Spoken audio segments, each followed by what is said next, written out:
Chapter 22. Well, I'm surprised that you decide to stay in here rather than go inside. Al commented as he leaned to nearby fence while looking at the blue Oni direction. The head maid of Roswell's family facial expression not even twitch once, it's remained calm and unchanged as she respond the comment that because Rem have something to ask to Al-san. Oh. Al tilt his head to the side slightly, really? Well. He place his hand to his helmet chin in thoughtful manner. I can't say I don't expect that truthfully. I have my suspicion when I caught you and Emilia-sama sneaking glance at me. He said with hum. You did? Rem asked, despite her face showing no emotion, but in reality she's a bit surprised. She was sure they were being quite subtle moment ago. Well, I always watching my surrounding when near people I'm not close with. Al answered, and when I saw you two looking at me discreetly, well, I already guess you two must be want to talk about something with me.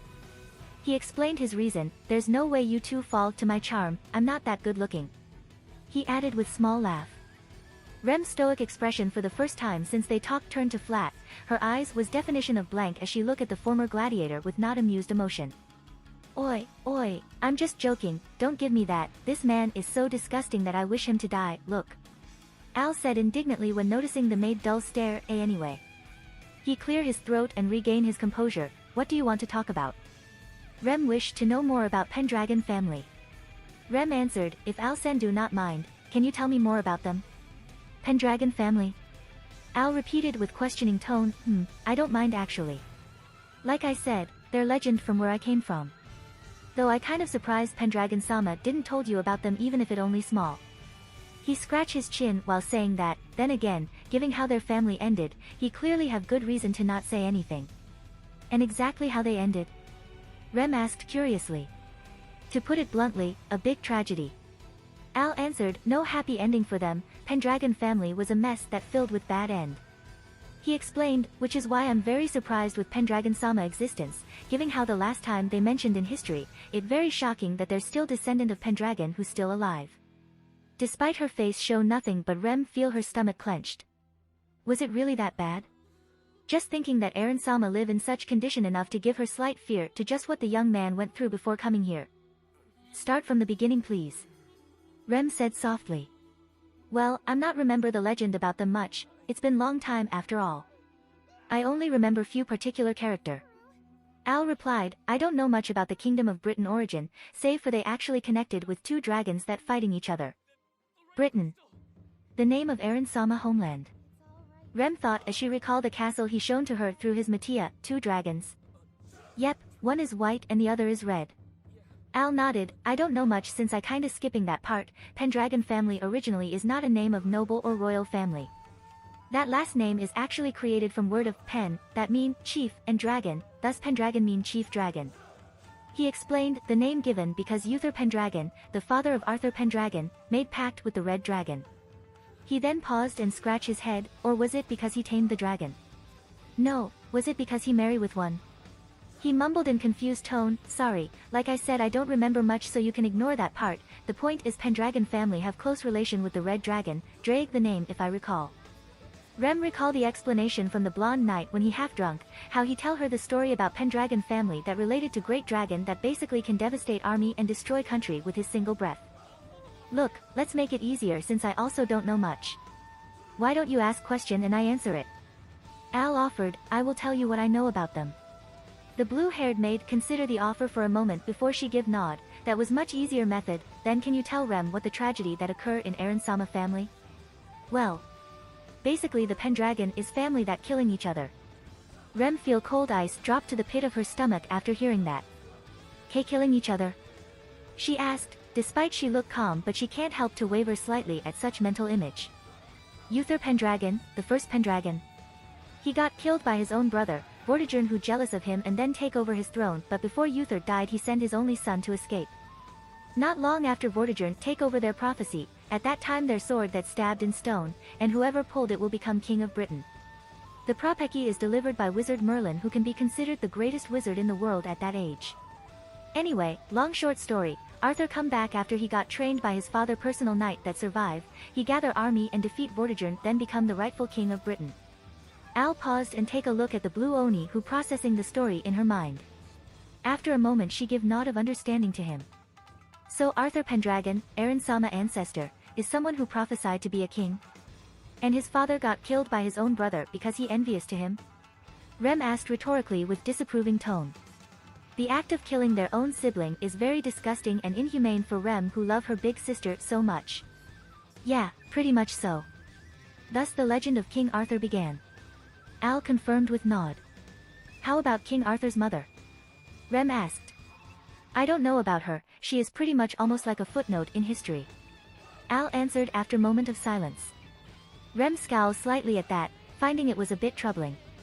For the mother of the king to be treated like that. Nonetheless, she focused to the current information she got. This is actually a lot and a bit disturbing. The start of this family is clearly bleak and... Wait, if Rem recall, in-house moment ago, Al-san said something about Mordred Pendragon. Rem said as she remembered the talk half-hour ago. What about him? Mordred Pendragon. Al hummed. Well, before we talk about him, we must talk about Morgan Le Fay first. Morgan Le Fay. Rem rolled the name in her tongue. Who is she? Arthur Pendragon, older sister. The blue Oni blinked once. Older sister. But... Al-san said moment ago that dash. Uther Send, his only son, his daughter meanwhile doesn't know much. I also don't know where was she when Vortigern usurped the throne, their story and record that at that she was studying magic under Merlin, so she was safe. Studying magic? Well, Morgan Le Fay was a witch. Rem feel herself freeze for a second. A witch? Rem asked, their hint of dread and terror in her voice. Yeah, pretty much so. Al nodded. As you can see, Pendragon is known to have relation with dragon, thus it just makes sense that they are powerful in their way. Since at that time it was rare for women to raise sword, Morgan decided to study magic. He explained, and to put it bluntly, her personality is quite similar with her uncle, Vortigern, Uther's brother who usurped the throne. It did not need to take genius to figure out what happened the rest. Rem already can see how things will end, vague and clouded, but she can see it. If King Arthur is famous for never losing in battle and his holy sword Excalibur, Morgan Le Fay is infamous for her jealousy to him. She hate Arthur with every fiber of her being, so much to the point she create plague, chaos and throw Britain to civil war just to kill him. Heck, she even willing to burn the kingdom to ash so she can reform it. But unfortunately Arthur was powerful, he was too strong to face directly. Morgan have better chance to face an army than him, and so she make a plan. She needs someone else, but not ordinary someone. To defeat dragon you would need another dragon. Pendragon to face another Pendragon, just like Vortigern who defeat Uther. But Morgan afraid that the blood of dragon inside her would be weakened if she take random man. No, what she need is someone that powerful, another person who have blood of dragon. But the problem is, Pendragon family is not big one. Al stopped in there purposely, sending silent message to Rem, who narrowed her eyes as her brain comprehending the tale, and it only take 30 seconds for her to find out the answer. And for the first time in her life, she show expression of pure disgust that surpass even her hatred to witch cult. Only for moment perhaps and temporary, but still at that time Rem feel nothing but pure contempt and disgust to the witch in whole different level. Yes, exactly what you think. Morgan Le Fay rape Arthur Pendragon, her own brother. Al said, knowing what Rem thought just by seeing her expression, or in indirect way at least. I don't know the details, but it seems Morgan managed to trick Arthur through magic or things like that. And from there Mordred Pendragon, the illegitimate son of Morgan Le Fay and Arthur Pendragon born. Things pretty much went how like Morgan planned after that. In the end Mordred face against Arthur and the latter kill him, but at cost Arthur himself got mortal wound from his own son. Al finished. Just listening the story made Rem want to throw up. The story not just sad but also tragic. Especially that woman, Morgan Le Fay. Witch. She is truly a witch. Disgusting and wicked creature. Rem has no other words how to describe what Morgan has done. Sibling, brother and sister or sister and brother supposed to have special bond, a bond that can be considered as equal or even surpassing their bond with their own parent. Rem who love her sisters so much and loved back know about that perfectly, and to her, what Morgan done is nothing but immoral, inhumane, evil, and very disgusting. To usurp the throne is one thing, but to rape, be it direct or indirect, her own brother and force father to fight against son like that? That was on whole different level cruelty. Pendragon family doesn't have good history. Their glory is indeed famous and known very well, but if someone take a look from other perspective. Al shake his head and sighed, I don't know much about Arthur's mother, but according to legend, Uther Pendragon actually take her from someone else's hand. And maybe karma decide to give payback to him in form of Arthur's wife, Guinevere, stolen by his own knight that like brother to him. And because of inner conflict from within like that it make Arthur meet his demise at Mordred's and Morgan's hand. As Al finished his story, Rem take few deep breath. She try her best to calm the raging emotion inside her. Normally such story won't make her so agitate like this, however this story is apparently related to her savior, to the man she loved, to Aaron Pendragon. And just thinking about that enough to make her feel sick and angry to the world for messing with his family like that. What happened to her in the end? She not even bothered to hide her distaste when spoke her word. No one know. Al answered with small pause, there many rumor about her and I don't know that much, but what sure is she died in the end. How? I don't know. Well. At least that bitch die in the end, and Rem hope her dead is painful enough to make her scream for entire day until her throat no longer able to make sounds. That would be fitting punishment for someone like her. Thanks for sharing the information, Al-san. She said. No problem. I kinda enjoy it too telling story like this. Al chuckled, not to mention I managed to meet living legend from my homeland directly. He said, it's kinda bleak and dark, but you also must know that Pendragon family also famous for achieving many things. Let's hope this one also same like that. Well. That actually something that has been done. In less than 2 months Aaron Pendragon already managed to kill one of the Archbishop of Sin, a man who is responsible for murder of hundreds or possibly 1,000 people. And not end in there, right now Aaron Pendragon will also going to kill Hakugi, the beast that has terrorized the world for more than 400 years. Still. All this information. This is clearly vital and good one. She managed to get know very much about how the man he loved live at least. If the family truly in disarray like that then it's safe to thought that Aaron Pendragon might be not living a good life. Is that why he coming here? No, he come here not by his own will, he want to go home to meet his sister again as matter of fact. His love to his little sister seems the reason why he want to go back, but not just that, if Pendragon family is indeed in disarray like that then. No wonder he want to go back, he want to protect his little sister. In a way Rem can sympathize and understand with that mindset. She, herself love her own sister greatly and will flip the world for her but the thought of him leaving is making her feel empty. She doesn't want him to leave her. No, no. Don't go there. She shook her head a bit. Now is not time to think about such thing, right now she have more important matter to think about. She then began to recall everything she just got and compare them to all things that related to Aaron and his homeland. Pendragon family right now probably in disarray, or at least what remain of them is not living in exactly good condition. True they might be able to recover but there must be consequence for that. And big chance their major part of them despising Morgan, and giving what she has done Rem can't blame them. That witch. She really. Wait. Which? If King Arthur is famous for never losing in battle and his holy sword Excalibur, Morgan Le Fay is infamous for her jealousy to him. She hate Arthur with every fiber of her being, so much to the point she create plague, chaos and throw Britain to civil war just to kill him. Heck, she even willing to burn the kingdom to ash so she can reform it. The witch that infamous for her jealousy to the point she even willing to burn everything she want in first place. You're like your sister, you must be found my presence to be irritating. Especially the witch stench that lingering around me. Aaron-sama knew. Of course, it was not obvious but the clue you left were enough. Ram didn't told you I see. Unfortunately, I can't tell you why I smell like witch, it not like I don't want to but I can't. Can't? What Aaron-sama mean exactly? I can't say my reason, that's why I said I can't in first place. However, it was safe to say that I was in condition that similar like person who see you gug. Aaron-sama. Asterisk cough gag. Huff huff rem. Yes? Trust me, if I can tell you, I would. But you see what just happened moment ago. I can't said it aloud and the evidence also unclear. But trust me, if I want to harm you or Ram, I already did so from the beginning.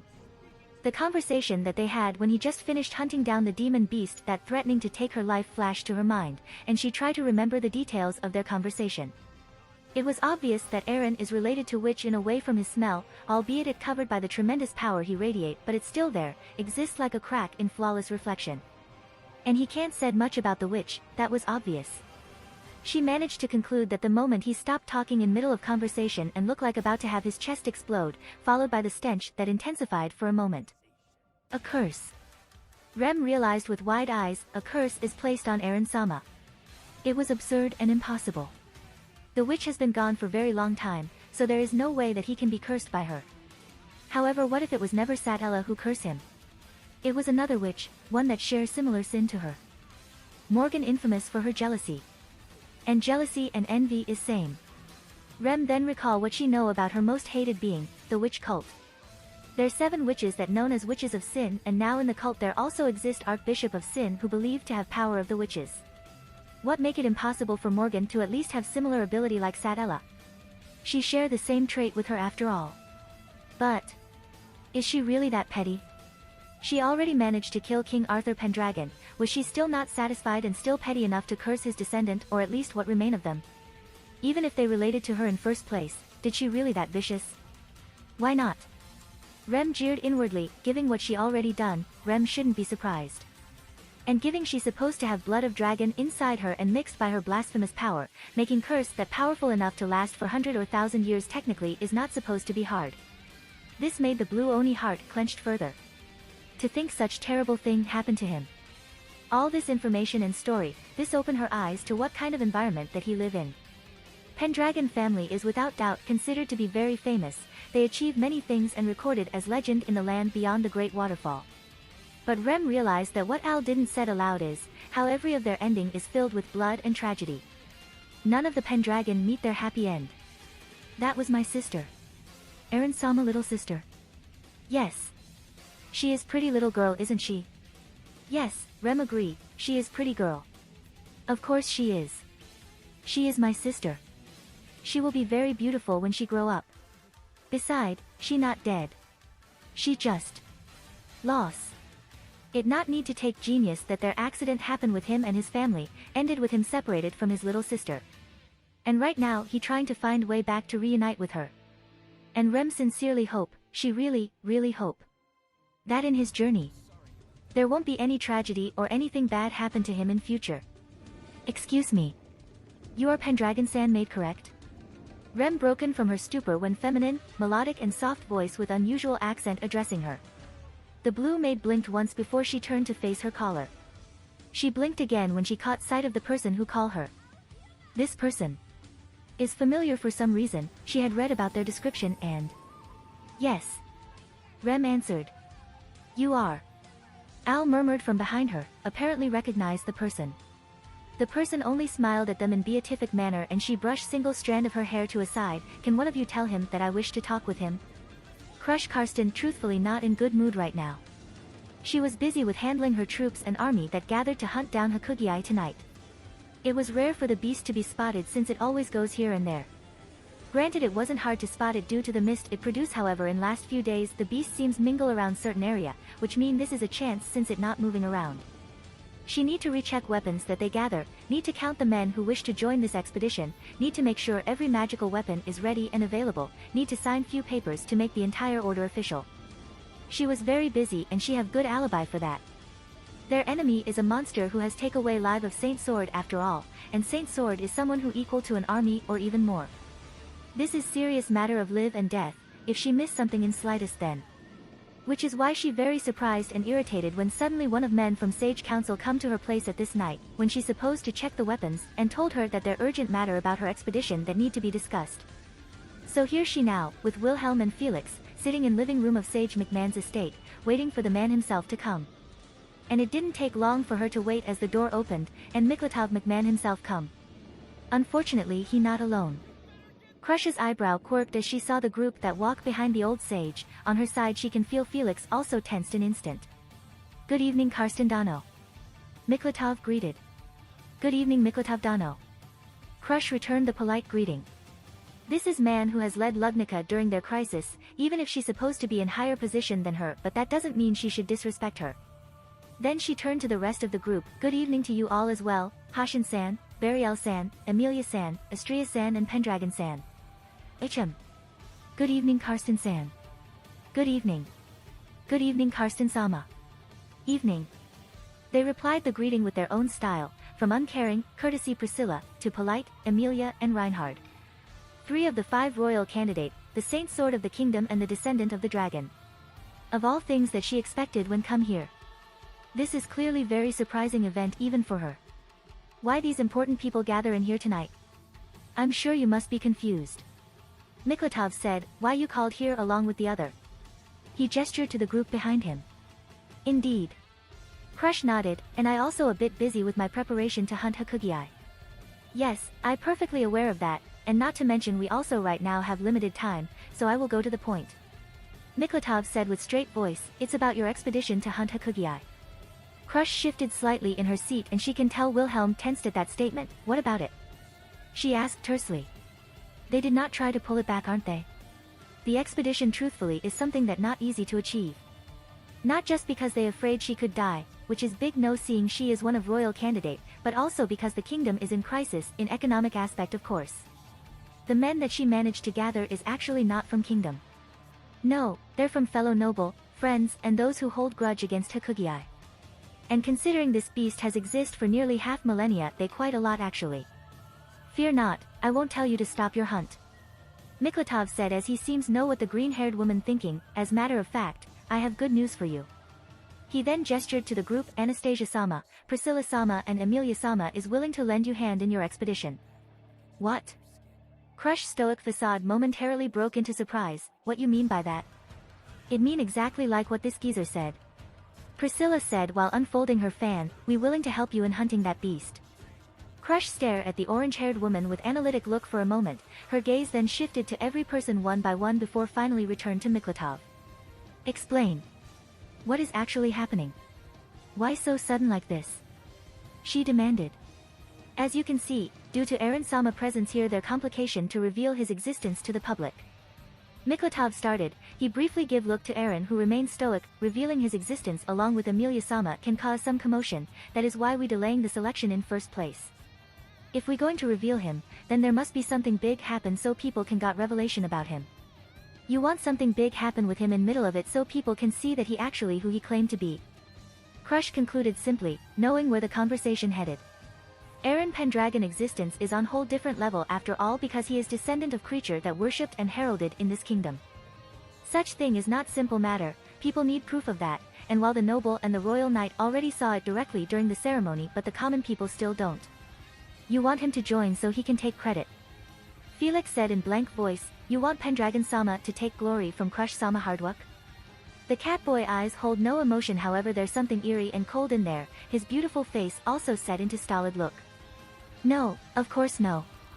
Miklatov denied, his face remained calm despite he just got accused of such thing. The thing is, we have good reason that Hakugi right now is being controlled.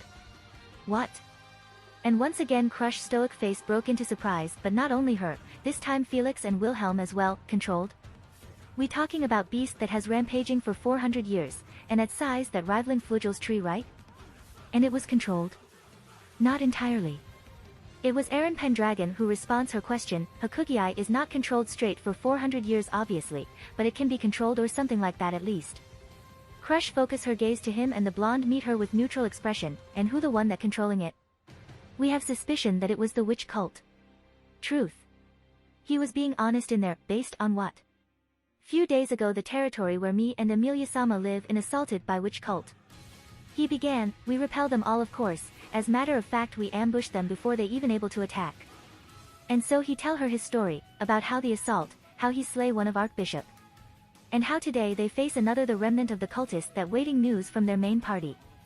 And from their assault I managed to gain information about how they plan to attack the capital using Hakugi as the main catalyst. He finished. I see. Crush pursed her lips.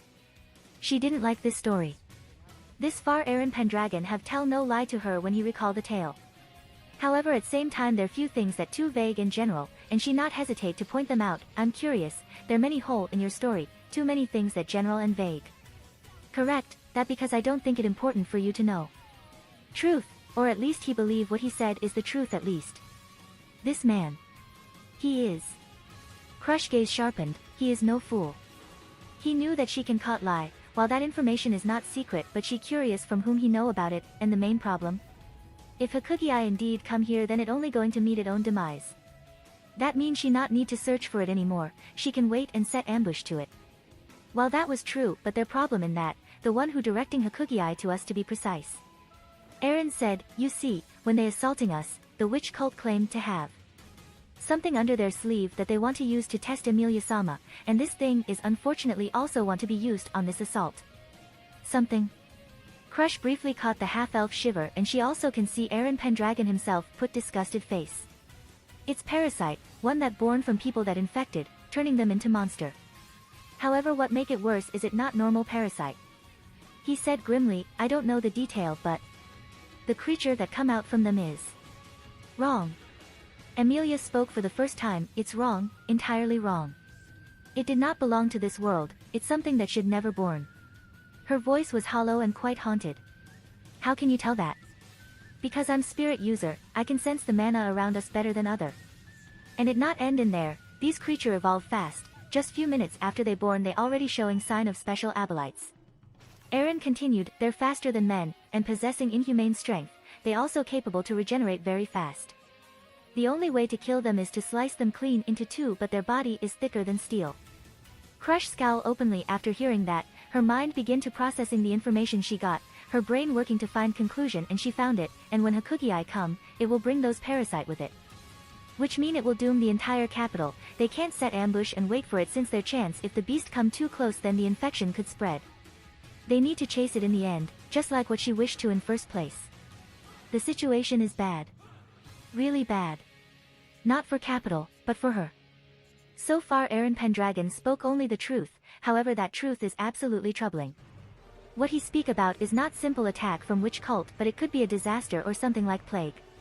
It's not a threat that she can dismiss just like that. She already prepared to refuse this offer when she heard it. She doesn't need it, doesn't need their help. Right now help from Eren Pendragon is the last thing she want, however it appears she don't have any choice in here. Because it no longer expedition to hunt beast, but rather trying to stop disaster that going to come.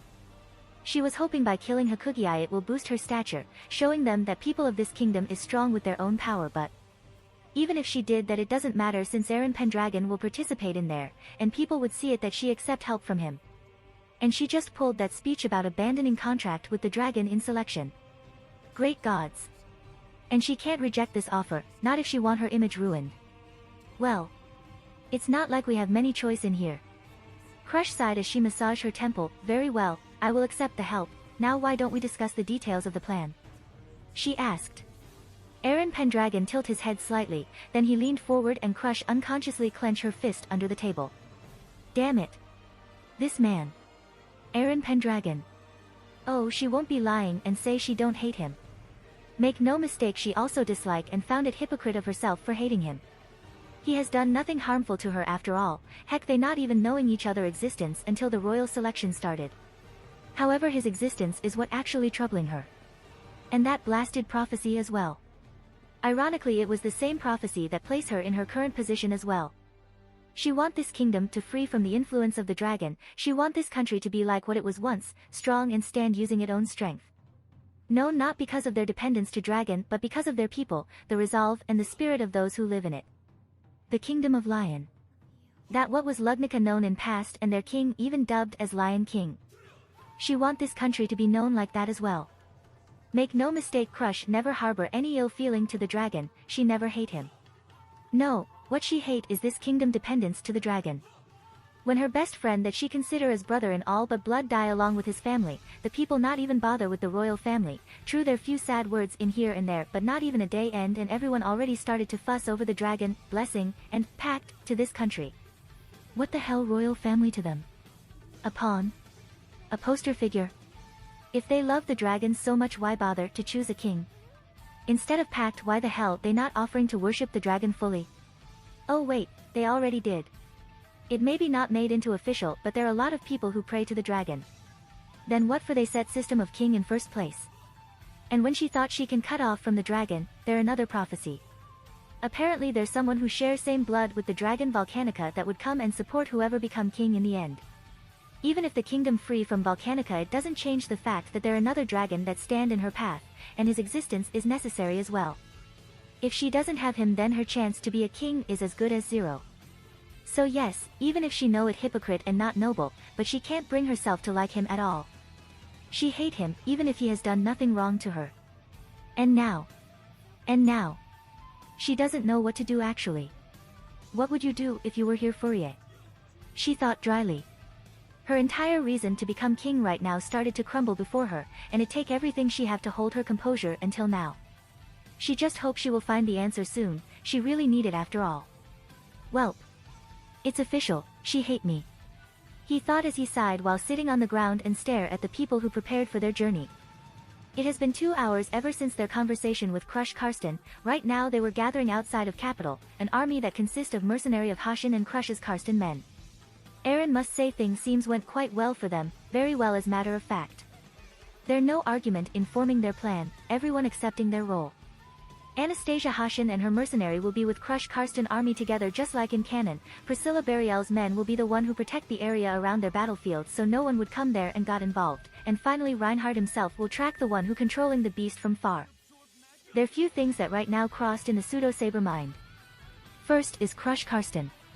It obvious that Crush doesn't like him, and he can understand perfectly why.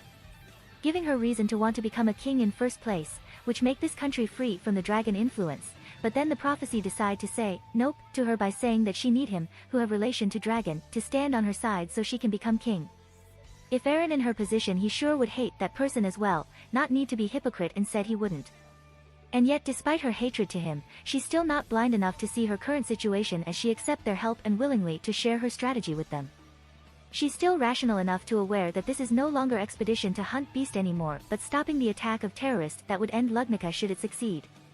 She willing to cast aside her personal vendetta and working together without making thing difficult make Eren respect to her raised to another whole different level. As expected from one of royal candidate that fans support the most, among all candidate Crush Karsten truthfully the only one who have strong foundation of reason to rule this country. The second is about Anastasia Hashin. Truthfully Eren not surprised that she waiting for him after he finished talking with Miklatov McMahon. He perfectly aware that the rat he let go highly possible is from her faction, her information network in canon proved to be that good after all. And just like in canon too, he offer her some part of the stone mine that located near Eleanor Forest so he can get her help. The third is about Miklatov himself. Eren don't know either it wise or not to reveal Fato him but honestly, he doesn't have much choice, it was either that or facing gigantic abomination by himself and deal with huge politic damage to his side. He need army after all and while it's true he can come to Anastasia alone but what about Crush? Unlike with Subaru, that woman hate his guts for sure, no thanks to the prophecy. If he didn't cooperate with her then it will become competition which going to make them all slaughtered by the Lovecraft creature. The fourth is Reinhard himself. There are reasons why he told Reinhard to not come with them despite it will be instant victory for them if they have him in battlefield. First is, what if the controller using Hakugi as bait to lure Reinhard and the man himself is actually the target?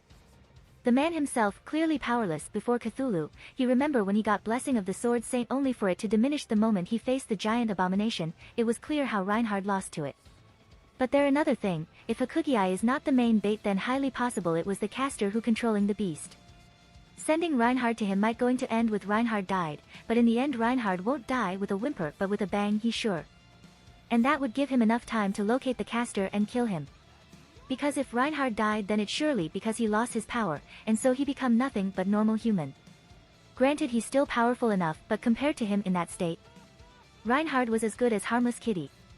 Let's see how that caster deal with him instead of powerless sword saint. But among all those matters, only one that actually worried him, one that disturbed him so much to the point it sent chill to his spine. Why everything went so smoothly. No resistance in his plan and their execution. Everything happened just like how he planned, nothing hinder him at all. Could this be actually influence from Priscilla Burial? Because he was on her side. Does her luck really that great to the point the world bend down to her whim? No, that's not possible. He believed that meeting with Miklatov and Reinhard indeed because Priscilla's luck but this far. That was impossible. It not like he not grateful that everything went very smooth since it mean things is easier for him. However he do not dare to accept it so easily because the last time he thought so he got himself murdered by Cthulhu just because he let his guard down for a while. Could this be sign of another something dark? What did he miss? Is there something that lurking under him that he not aware? Eren? His thought was halted as familiar voice reached his ears. The pseudo-saber stirred from his position and he looked up, and granted by sight of his friend. Emmy. He called back. Hey. She smiled at him and crouching down to his level, "You look so deep in thought." "You can say that," Eren said with neutral voice. He lay his head to tree and allow himself to relax a bit. "I was thinking about the battle later." The half-elf allow her face to show slight surprise expression at that, something that caught by Eren. "What with that face?" he asked. "No, it just..." Emilia tapped her chin while puckering her lower lip. "It's unlike you to be so worried like this," she said. "Usually you always look calm and not bothered much." That was true, wasn't it? Now he recall it again, there never once he seems bothered much. Even before the battle against Betelgeuse and the cultist he appeared to be only slight bothered and never to delve too much in his mind, unlike now. "Well, our enemy is gigantic whale that made us look like ant or snail." Eren dryly commented, "You can't compare it to which cult. In term of strength even Betelgeuse army would be nothing to it." You're right in that part," Emilia admitted, "but I think it will be fine," she said, her smile returned. "After all, you're strong, Eren." The pseudo-servant spare small look to the silver-haired girl that's smiling to him. "You seem so excited about this." Emilia smiled dimmed a bit and she let out nervous voice, "Is that so?" "Well." She fidgeted slightly under his stare. This is first time for me to go to expedition like this, so I can't help but a bit excited. Even if we facing danger, but..." Eren smirked a bit at the response. "She really like a children despite how she look, huh? Exciting over things that like adventure or something like that. Giving her mental age it can't be blamed though." Still, it was surprise for him that Emilia want to participate in battle. Crush Karsten is one thing, but Emilia? It was lucky that Puck is already asleep, and Eren sure as hell tomorrow the cat spirit will be very pissed that she faced such dangerous creature directly like that. Eren about to rebuke her, but since Emilia said she only going to provide support from behind and act like healer. Well, the more that join, the bigger chance to win. This is go all out or die situation after all. "I guess you're right," he said. "Worrying too much won't do any good. He should focus to their current problem, though it doesn't mean he would stop looking at his back." "Where's Rem?" Eren-sama looking for Rem. Suddenly, as if being summoned, the blue Oni head popped from behind the tree, making the half-elf and the knight turn to her with surprise. "Where you come from?" Eren asked in bewildered voice. "Rem always close to Eren-sama," Rem answered with charming smile. "Right." He decided to brush it off, that was something he shouldn't know. "So, what Eren-sama want from Rem?" Rem asked. "Right." Eren briefly looking around and he noticed that people seems busy with their own business. "I want you to keep an eye on her knight." "Her knight?" Rem blinked. "The blue?" "Yes, him." Eren nodded. "What's wrong with him?" Emilia asked.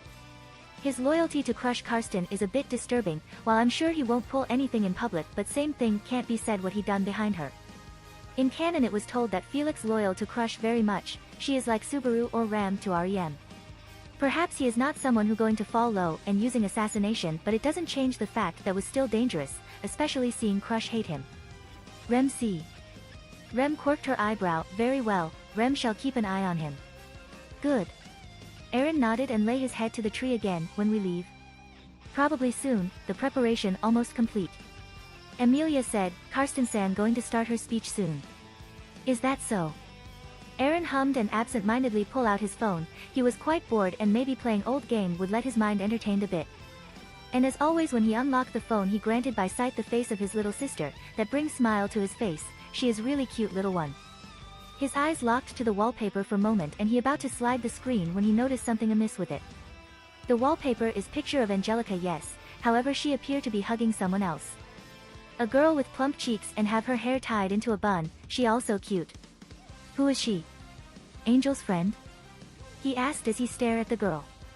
You stare at their picture again, huh? Emilia asked as she peeked what he seen. Eren eyes never leaving from his phone, but his hand rose and went to Emilia's cheek, pinching it, making the half-elf yelped. It's rude to peeking like that, he commented while keep gazing at the wallpaper. Wet moi tweet guo. She squawked. Eren did, but not before give last firm pinch, making the half-elf leading out another squawk and instantly rub her sore cheek.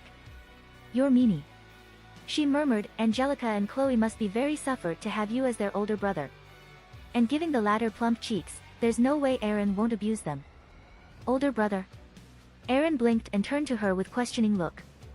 Well, Technically Chloe is your nephew. Emilia murmured. Agree with Emilia-sama. Rem nodded. Chloe-chan must be hurt a lot just by nearing Eren-sama with cheeks like that. Her own cheeks can attest that after all, every morning they always got pinched. Eren lowered his phone, his face show pure confusion as he stared at the maid and the half-elf. Chloe? Who was that? The duo who listening that halted, they stare at Eren's face before equal confused expression crossed over their faces. What do you mean Eren? Emilia asked with confused voice. Chloe, you told us about her few days ago before we face which cult? She told him. However, instead remembering or recognizing the name Eren looked more confused instead. Nephew? I did. Well. He then scratched his chin and put confused face. Well, he do have few nephew from his father's family side. However, all of them still baby and young, only 1 or 2 years old, and he never recalled to have one that already 3 or 4 years old like in this picture. Seeing his troubled face, Emilia and Rem Share looked to each other. Worry and concern plastering to their faces at what they just heard. Eren-sama. Rem called, are you dash? Ah, Eren-san, there you are. The blue-haired Oni was being cut by another voice, making the trio turn to the source. Anastasia-san. Eren greeted the violet-haired girl. Hello, Eren-san. She said with smile. She turned to the half-elf and the maid. Hello Emilia-san, Rem-san. Anastasia-san. Emilia returned the greeting with nod. Good evening Anastasia-sama. What's up Anastasia-san? Eren asked. Nothing, I just come here to see how you doing. Anastasia said with smile, you're about to go into battlefield after all. That's true. Eren replied calmly, I appreciate your concern, but I'm doing fine. How about yourself Anastasia-san? Well, me and Burial-san won't be in field but we will watch from far. You not staying here? Eren asked, sounded surprised. And missing the action? Of course no. I going to watch the action of course from safe distance, this is something that going to be marked in history after all. Good enough reason, but Eren knew it not the real one and he not even hesitate to point it out, pull the other one. I'm afraid I don't know what are you talking about Eren-san. Anastasia replied with amused voice. The blonde snorted, you're quite vixen you know that. That sounds like compliment to me. Well, it both insult and compliment, but I guess you can take it as one. I'm feeling rather generous after all. How kind of you. All to please my fair lady. Despite the words they exchanged were sarcastic and seems unpleasant and they putting forced smile, but it feels a not unlike friendly conversation for some reason to Emilia and Rem who heard them. They don't know why, but it seems Eren take quite liking to the Hashin's company ruler. He seems know how to talk with her and so do she much to the duo dismay. Especially Rem who's silently glaring at Anastasia when she not looking at her. Speaking about Priscilla-san, where is she? Eren asked as he look around, I'm a bit surprised she didn't visit me. About that, Burial-san currently busy with her men that just gathered. Is that so? Good for her. He murmured. You seems dislike Burial-san. Anastasia remarked. Tell me the reason why you hate her. Her attitude remind me of someone I don't like. Eren deadpanned. Remind me of the past and don't try to cry. Really? How about me then? Is that so? Then do I remind you to someone else you hate? I found your presence to be quite enjoyable to be frank, but it will be more so if you put more effort to your honest words. No, not really, but you should wear your mask better, it started get easy to saw through it. Thank you Eren-san, you're certainly unique individual. You saw it? You're clearly shrewd person. The blonde and the purplet exchange pleasant smile to each other at the end of their conversation. The latter specially feel more so as she gained quite information about him even if the talk is nothing but a mask. I like you Eren-san. She confessed with beautiful smile. Emilia and Rem choked on their own spit at the bold declaration. Really? Well I'm flattered, and in a way I do also like you. Eren replied with same smile, you're pleasant person. Then, do you mind to join me? I will marry you after I get this country. Emilia and Rem made a voice that mimicking pig that got choked as they snapped their eyes to Anastasia who's smiling beautifully, their even small blush adorning her face. Eren though, have his smile curled down slightly and his eyes briefly glanced over to Rem and Emilia. You do know that was not what I mean when I told you to put more effort in your honest word, right? He said dryly. I know, and I being honest. Anastasia replied, I will share my rule with you if you come with me.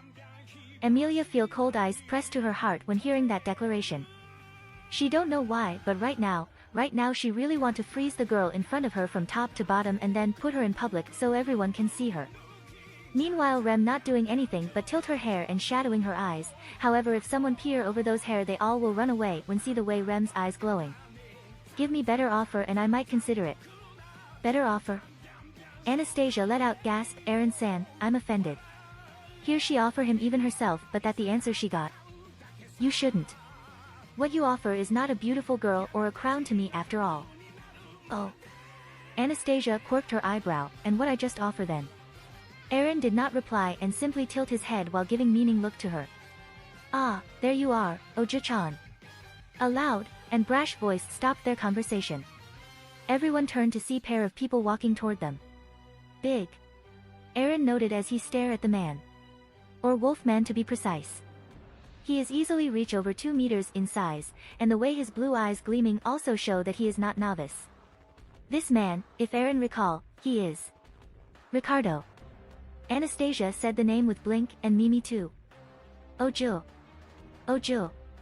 A petite cat girl that not even reach 5 foot called with squeal. Me and Mimi here have been looking for you. Ricardo said with grin, we want to inform you about the group that would escort you later. His eyes then shifted to Aaron, Emilia and Rem, ah, you three. Sorry for interrupting your chat with our little miss here. He bare his fangs in friendly manner if it possible I'm Ricardo Welkin, nice to meet y'all. Me. Mimi name is Mimi Pearlbatten. The petite girl introduced herself. Ah, I'm Emilia. Aryem.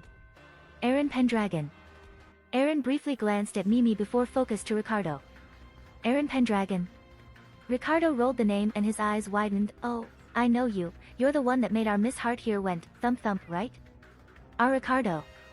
Anastasia let out whining voice at the statement. Thump thump. Aaron repeated in strange voice.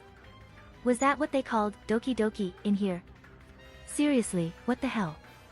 His eyes shifted to Mimi once again. Ha ha ha, don't be mad little miss, I'm just teasing you. Ricardo chuckled, but well, just for your information, there are 100 of guy going to brandish their swords if you try to put a move on our Oju here. He pat the petite girl in the back, and giving her big hand and her size body it almost looked like he about to grab her. Ricardo, stop talking. Hush. Anastasia gives small slap to the wolfman arm anyway, Aaron-san, it's nice to talk with you but it seems Aaron-san.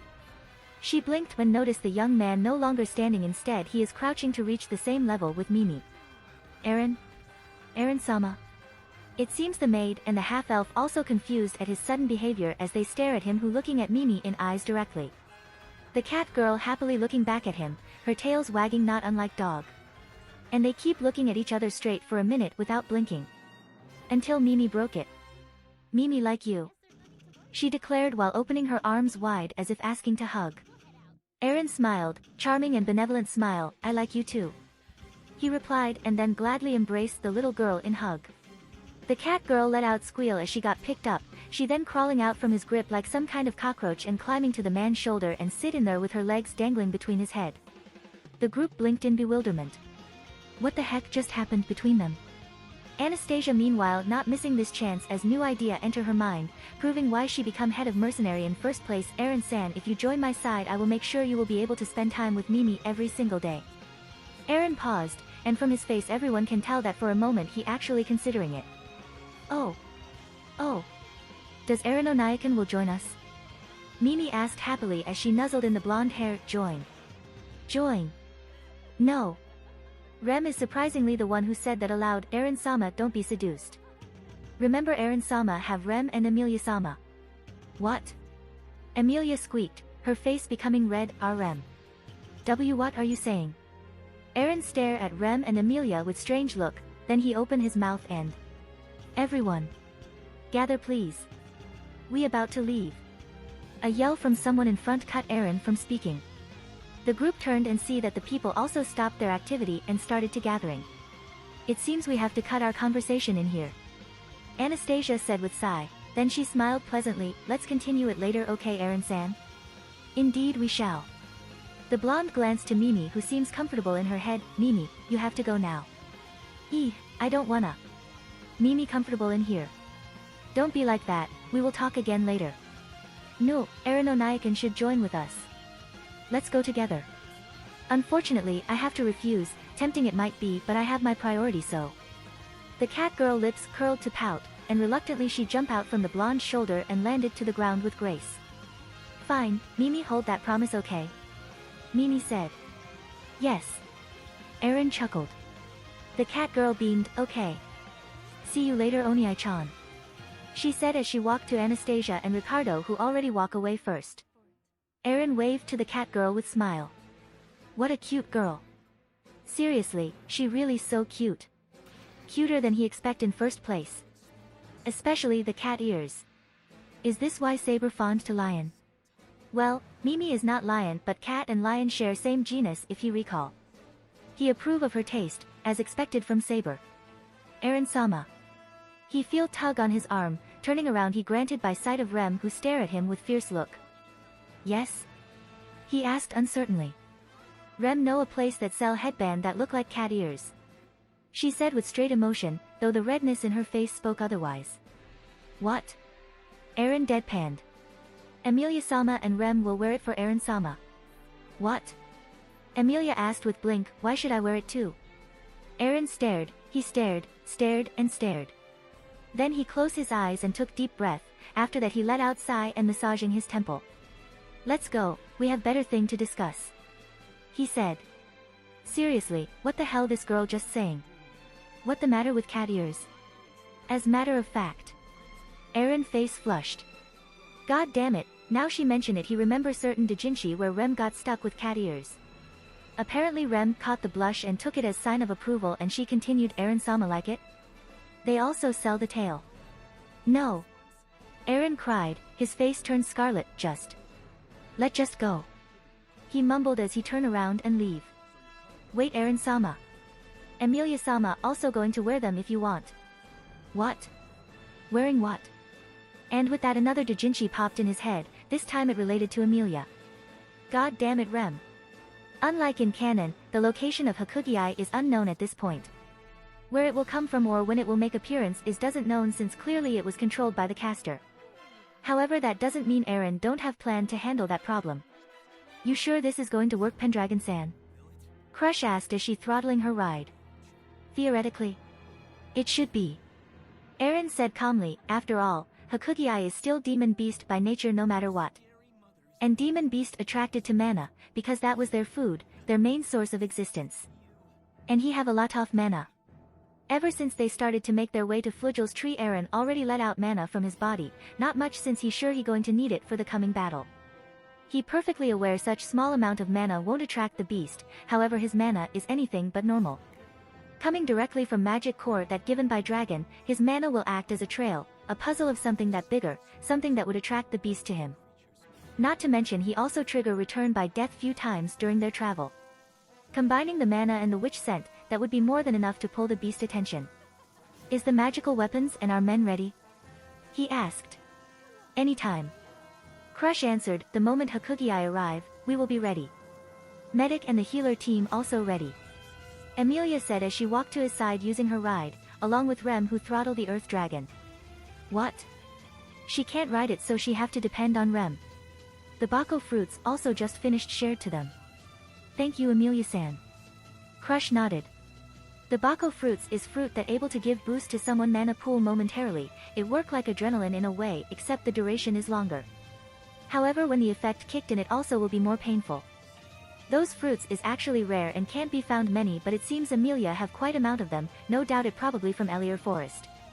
No problem Karsten-san. We all in this together. Emilia replied, so it just common sense to share everything to win. The green-haired woman blinked, that was true but... the way she speak it was. Are you copying me? Aaron asked, his eyes narrowed in bewilderment. A little bit. Emilia giggled, did I get it right? No, not at all. Aaron deadpanned. Rem think Emilia-sama need to put more tone in the common sense part. Rem remarked. Be serious you too. Aaron sighed, the Hakugi can be here anytime. He said, anyway, we will wait for 20 more minutes, if it's still not coming then I will let out another burst to pull it. And at that time he would let out one that far more stronger. Hopefully it won't be necessary, but he doesn't have any choice now. It better if you two to get back to your position. He informed. Yeah, you're right I guess. Amelia murmured, her eyes trailed to behind her, to the people that gathering, then they shifted to the particular object, but still. Flugel's tree really big huh? She had seen it from far, but close like this. It really something else. It has been there for 400 years at least. Aaron replied, so of course it is big. But still, for a tree to still exist even after 400 years. The sage must be using special seed or something to make it survive until now. It almost remind me of Yggdrasil. He murmured. Yggdrasil? Rem asked. It's a mythical tree from where I came from. Aaron said, its existence like a legend or myth. Yggdrasil tree is said to be a tree that act like a pillar to each worlds and separate them as well.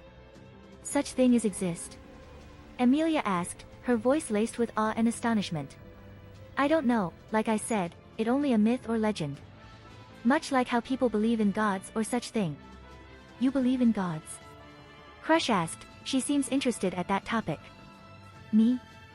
Well, no, I'm not. Aaron answered, but the people from my world? They did. He told her. He narrowed his eyebrow and gave questioning look, what with the sudden interest? Of course it interesting. Crush replied, you hail from the land that considered myth to us, your existence even can be said as divine. She tried to hide it but Aaron can tell she don't like to said that aloud, and you're saying that people from your land believe in another gods. You exaggerating my existence. Aaron chuckled, I'm not a divine being. While it's true I'm in a way related to dragon, but I'm not a god, I'm anything but a divine. You can say I just like Reinhard in a way. As matter of fact Reinhard pretty much is more worthy to be worshipped giving his power and status. Beside, the dragon I related to is not as benevolent as Volcanica. Trust me, Draig is a monster, one that would raise Lugnica just because he is bored if necessary. Draig. Crush murmured, is that the name of dragon that related to you? Yes. Aaron nodded, he tilted his head and stared at the giant moon above in sky. Truthfully, no matter what world, people mostly will always be same. They will cling to some idea or faith that they believe to be true, this world and mine not much different in that aspect. But they're people like you. Crush said, people who hailed and praised by other. She stated, and you said yourself that you not believe in gods, then what do you believe into? Aaron glanced at the green-haired woman, her amber-colored eyes piercing her with judging gaze. I believe in myself. Crush blinked at the answer, yourself? She asked. Pardon me, I use wrong phrase to said it. What I believe into is, an individual. Individual? Crush inquired. Aaron stared at her for a few seconds, his gaze neutral and calm, then he tilted his head away, his eyes now solely focused to the army that chatting to each other and also preparing themselves. I believe that each person is unique and special in their own way. Every single person are not just someone who passed through our mind and be ignored. No, everyone have an identity, they have lives worth fighting for. They all have their place in the world the moment they born. I believe that everyone have potential to do great, to leave their story in creating their own mark in the world.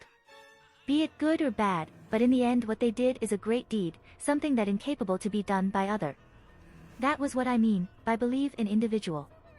Crush stared at the young man that become her nemesis recently. She was silent just like his friends as they give indecipherable look of their own toward him not unlike her. That was very humane view. Those comment come out from her before she can stop them. Aaron turned back to her, his face curled to small smile and his eyes seems gleaming with amused light. Really? That was great then. He said, after all, what I just said can be called as egoist and selfish, but isn't that what human nature is? Selfish. His statement must left some impression to her judging by how she looked at him like a doctor that brandishing their scalpel, ready to cut open and find something inside their patient. I don't get it. Amelia said with confused voice, I think what you believe is good Aaron, but how can it be called selfish? Aaron turned to her and gave the half-elf smile, I don't expect you do understand Emmy, at least not yet. He throttling his own ride to near hers and give soft pat to her shoulder, but you will someday. He spared small glance to the blue Oni who only silent and did not make any comment. She seems not need to do that as her eyes that show approval and respect gleam told him what all he need. Anyway, let's return to our post, we have to get ready. Aaron said, he then turned to Crush, Karsten-san, do you already prepare something I asked? You mean one of chain we would use to drag Hakugiai's body? Crush asked rhetorically. Yeah, I left one under the foot of tree. Good, then I will go and prepare it. Oh, can someone tell me where I can move this dragon into? I think it would be better if I fight on the ground. Flugel's tree. A tree that planted by the great legendary sage himself, one of figures who responsible for saving the world from consumed by the Witch of Envy. The tree itself is located in Lifa's highway, a large thoroughfare, and it can be seen from miles away. The tree has stood for 100 years at least. Some speculated that it already there before the Witch of Envy rampaging around. As matter of fact, how did it grow to be so large and still exist until now is unknown. Many magicians come personally to study this tree. They want to know what the plant contain, what make it special, why the great sage plant this tree, and what it purpose. But they all mostly go back with disappointment. They do not know or find anything special. Indeed, the tree is great that it able to last for hundreds years. However, the tree did not bore any fruit or such thing. It also did not emit anything magical save for it able to grow until now. Perhaps the tree did something in past to be able to grow onto this big. However, that was that, the past, and right now it give nothing but disappointment. Until now. Gathered below the tree is an army, men and beastman together. They all carried weapons, axes, spears, swords, staff, a cannon, and they all also clad in armor. The number almost certainly reached 200s, consisting of mercenary of Hashin, knight that work under various of nobles' family that allied themselves with Karsten family, and also men who hold grudge against the beast that soon they would face. 10 minutes has passed ever since they managed to set the preparation. At first there few who still talk and joking around, but when 5 minutes has gone everyone stay till. They no longer chatting but keeping their eyes open. They stood in where they ordered, ready to leapt and act the moment their enemy come. Cold wind of night breeze the field where they stand along with them, despite there more than 100 souls in that field, but the only sound that could be heard is leaves from Flugel's tree that blown away and rattled, followed by hushed whispers of a shadow looming over them. Above. One soldier yelled. It come from the sky. Under the bright light of the moon. It gigantic body that easily surpassing 100-foot cast shadow to the earth beneath them. It white body seems gleaming dimly in the sea of darkness. It shaped like an animal that came from the depth of the sea, yet it floating in air as if they was it domain, defying law and logic by its gigantic body. It eyes is glowing, shining like a stars, but it did not elicit awe but fear. Their color was like a blood, eerie, and ominous. There is no best description other than word of demonic for the gigantic beast that now stand before them. Is it always this big? Crush thought as she stared at the gigantic whale that make them look like ant in comparison. She had read the report, did her study and research about the white whale route of travel, and also gathering intel from witnesses that managed to survive from the beast, but now she saw it directly. Even she can't help but feel shocked. She watched as the gigantic monster that swim in the sky tilted massive head toward them, its maw that filled with countless serrated teeth opened and the head of the Karsten house tensed. Is it going to roar at them? No. It was worse. The air itself rippled apart and blaring as powerful force in form of thick fog burst out from its massive maw and pollute the world around them. It soared down toward the army like a tsunami, and giving the size of the fog that come down to them, it won't be exaggeration to call one a fog attack. Crush paled with horror as she saw the fog that approached them like a tidal wave. The amount was more than enough to take the whole army. Troops. Start dash. Strike air, hammer of the Wind King. The world shaken by another force, but this time it come from the wind themselves. Blaring and roaring like a beast that unchained from their prison. They all joined and fused together and become hurricane that easily matched the dense fig under single swing of the holy sword. Crush and the whole army forced to cover their faces and hold their reins as powerful kinetic wave that come from clash of the fog and the hurricane washing over them. The ground that beneath the raging forces flattened and crumble as if giant just stepping over them. And then the hurricane pierced through the fog. Boom! The wind that like force of nature slammed to the gigantic whale, despite their strength already diminished after clashing with the fog, but it's still powerful enough to make the whale stumbled in it fly and change its direction while letting out howl that not unlike painful sound. Such is the strength of noble phantasm. The inheritor of the King of Night's strength stand before the beast and the army, his invisible sword clutch in one hand, his handsome face set into stoic and strict emotion, his green eyes show nothing but bravery and determination. It strike the moment it see us, so it indeed controlled. He thought as he recalled the beginning of the battle with Hakugiai in canon. The beast simply staring at the army almost in disinterest at that time, only changed when it noticed Subaru, but in here, it instantly spewing fog at them. Things won't be easy as he thought it seems. Then again, he never expected to be easy in first place. Rem. Emmy. Al-Huma. The wind ripped as 10 meters ice pole soared to the sky, following it is sound of steel rattling as a thick chain apparently wrapped around the ice. It fly toward the white whale and pierce through its chin, deep enough to drawing blood and make the crimson liquid rain down to the ground. "Oh spirit, lend me your strength." The half-elf chanted, her whole body wrapped with light as she focused entirely to the ice pole, to the tip that just pierced through the beast flesh. Puck maybe not with her now, but that doesn't mean she is defenseless or doesn't know how to use his power. She manipulate the tip and make it spread, the pointy shape bloom like a hook and digging themselves into the demon beast body. More blood come out followed by howl of pain. The beast shake its massive body, making the chain that wrapped around the ice following it. Pair of hand shoot forward and grab the chain before it can completely out of reach. The culprit narrowed his eyes and he feel his muscles coiled, tightened and screamed as he try his best to hold the chain. "Come on, be rank strength. Don't fail me now." He thought as he struggled to not let out pained voice, "It's hurt, damn it." He feel himself pulled by the beast, his legs desperately digging the ground, mana explode from his whole body and crackling around him as he used all his strength. "Aaron Pendragon." Crush shouted in shock, she knew that the man requested one chain but she never thought it will be used for this. He feel the beast got pulled a bit, his resistance not strong, it seems it caught by surprise. Then he have one shot to make it fall. If using mana burst and his own strength still not enough then. He call Excalibur, he insert the blade to the hole of the chain until the sword guard pass through then. "Strike air." He roared as he pumped more mana to the sharp winds that cover his sword and swing down his hand as powerful as he could. The invisible air not just act as cover for Excalibur, but it also can be used as projectile that launch hurricane that able to blow away armies and fling a stone slab weighing of several tons as if it were nothing. Not end in there, the wind also actually can be used as propelling for not unlike jet. Saber used this when in battle against Diarmuid Ua Duibni in 4th Holy Grail War. And that actually what Aaron do now. However, instead pushing himself to the front, he used the wind force to increase the pressure to his body, making his pull to the chain become multiple times stronger. Of course naturally the chain he holds snapped, it can't handle that kind of pressure after all, but it doesn't matter, it already served its purpose. The raw strength from Servant that able to face Heracles in Berserker class, combined with the mana burst and the invisible air is more than enough to make the Hakugiai who caught by surprise to be pulled down. It was like adult that unprepared and stand in solid ground, and at that position even children can trip them down. For the first time in hundreds years, something finally strong enough to bring Hakugiai crashed to the land. The ground tremble as the gigantic demonic beast fall to the earth, creating shockwave and made the world tremble for a second with its massive weight.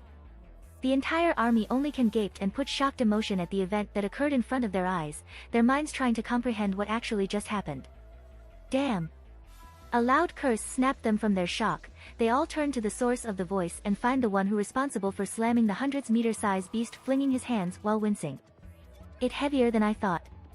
He grumbled, "I should pick better ground for footing for the next one." He whined, he then noticed everyone stare and feel irritation growing in his stomach. "What are you all waiting for?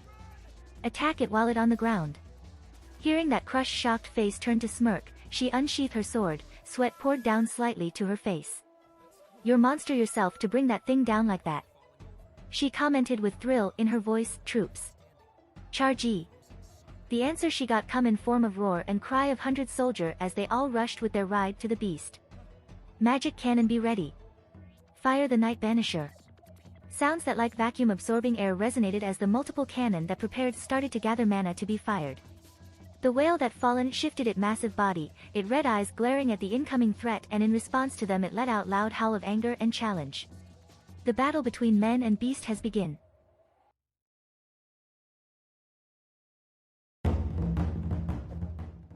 If you like this content, don't forget to like and subscribe. See you later, bye bye.